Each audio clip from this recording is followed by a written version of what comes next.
Good afternoon, everyone. This is your Suits and Vans Realtor man, Marcus Smith, team leader and founder of the Marcus Smith Real Estate team at Keller Williams Elite in Oklahoma City.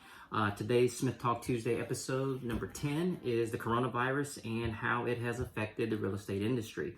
I can tell you, at least from my standpoint, in terms of the pace of real estate, are we staying busy? Absolutely.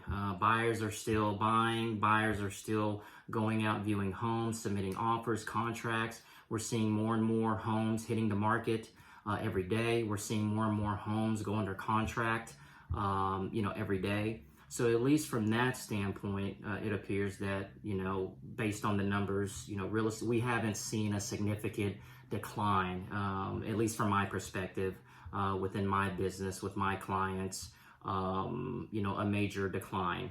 However, we know that the coronavirus is still affecting real estate in regards to, one, we're seeing more and more people being testing positive for the coronavirus. We're also seeing non-essential businesses being forced or required to shut down.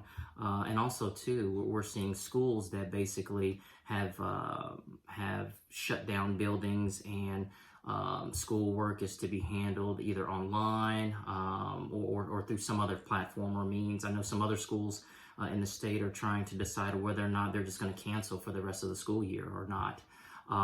So there have been some adjustments that have been made due to the coronavirus. What adjustments have I made? One of the main adjustments is that, doing more and more virtual tours. If buyers want to go take a look at a home, I can do virtual tours, which I've done, whether that means through FaceTime, Skype, or some other type of technology or platform, which is not rare. I mean, this is not unusual, meaning, I know myself, along with other realtors, we have clients that may be out of state that can't physically be here to walk through a home showing. And so oftentimes, as I've worked with clients over the years, my out-of-state clients, that's what I was doing anyway. We were doing FaceTime or virtual tours.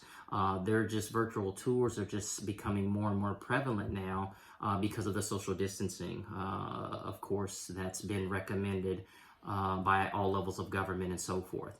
But nevertheless, practicing more virtual tours. Also, too, in terms of social distancing, a lot of the forms, most, if not all of the forms that our clients have to sign, they can sign through e-signatures, through email. So once again, we've always had, I say we as realtors, we've always had technology to be able to e-sign, to do e-signatures or e-initials. So it's not something that's new to us. We've been doing this for years now. So there have been some adjustments that have been made from the real estate industry side, but nothing as of right now that has significantly impacted or affected the manner in which we conduct real estate transactions on a day-to-day basis. Title companies are still open, banks are still open, so real estate's going as of right now, unless we have a statewide shutdown. Then if that happens, then we have to adjust, just like we would under any other circumstance. What else here do I have? Practice social distancing, as much as possible is recommended, so that way you don't potentially get, the coronavirus or pass it on to others. Like for myself, I will only leave the home if and only if it's essential or it's necessary, whether it's a grocery store or something in that nature.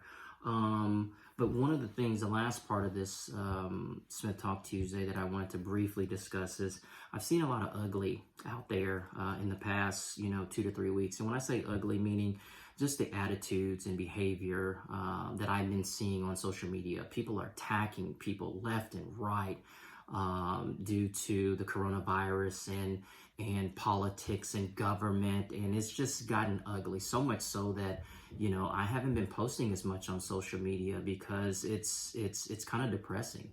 And I hate to see that, happen between people. Instead of fighting one another, we should be helping one another. I see people posting all the time that they may need toilet paper, or they may need hand sanitizer, or they may need whatever the case may be. I'm always, either helping them personally or providing resources, to help others. And so I think if we do more helping one another as opposed to fighting with one another, I think we'll be able to get through this pandemic, okay. So that's really all that I have to say for today, guys. I hope you're doing well. I hope you're practicing social distancing, and stay tuned for the next Smith Talk Tuesday. See you next week, guys.